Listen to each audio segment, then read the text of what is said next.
Former Vice President Mike Pence on Thursday met with Ukrainian President Volodymyr Zelensky during a visit to the country, a show of support for the European nation under attack from Russia as Republicans vying for their party's presidential nomination have been divided over America's role in the ongoing conflict. Pence met with Zelensky at the presidential palace in Kyiv, telling the Ukrainian leader that the U.S. will continue to stand with Ukraine until victory is achieved, but then justice is also achieved.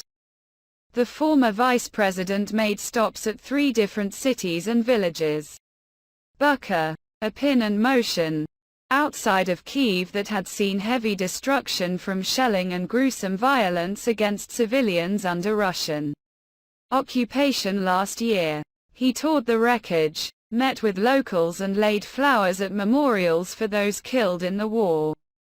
"The American people are praying with you, supporting you in Ukraine," he told families that he met in Irpin.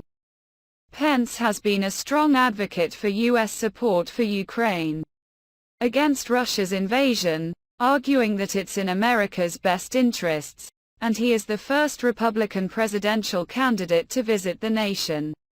While the 2024 race is underway, the issue has created a rift among 2024 Republican presidential candidates. Former South Carolina Governor Nikki Haley and South Carolina Senator Tim Scott have also urged continued U.S. backing for Ukraine, while former President Donald Trump and Florida Governor Ron DeSantis, the top polling candidates in the primary field, have questioned U.S. aid. Pence's stance on Ukraine puts him more in line with Democratic President Joe Biden, who also made a surprise visit to the nation back in February, demonstrating his commitment to supporting Ukraine. Asked by a reporter what his message is for Americans, including those in his own party, who believe the U.S. is providing too much aid to Ukraine, Pence said, "I understand the frustration that many Americans feel. But I came here today to see firsthand the progress that our military support has helped make possible in Ukraine," he said. "And my message to my fellow Americans as I return home will simply be that freedom is winning in Ukraine." He also argued that the majority of Republicans understand that America is the leader of the free world, with the arsenal of democracy. Pence's visit on Thursday isn't the first time he has traveled to the country since the war started. In March 2022, long before he announced his candidacy, Pence went to the Ukrainian border and met with refugees displaced from their homes in escaping the violence. Both trips were organized by Samaritan's Purse, an American evangelical disaster relief charity run by Pastor Franklin Graham.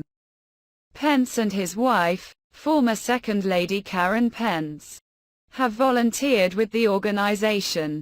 The war in Ukraine has raged on for more than a year now.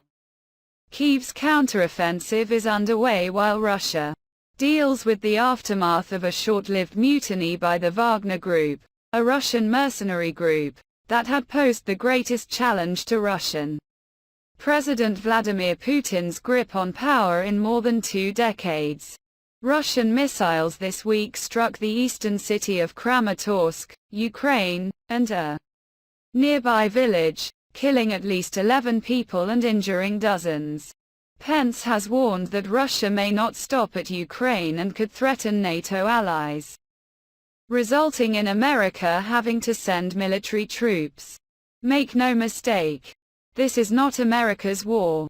But if we falter in our commitment to providing the support to the people of Ukraine to defend their freedom, our sons and daughters may soon be called upon to defend ours," he said in a February speech at the University of Texas at Austin on the 1-year anniversary of Russia's invasion. He has also called Putin a war criminal, and said, "There's no room for Putin apologists in the Republican Party."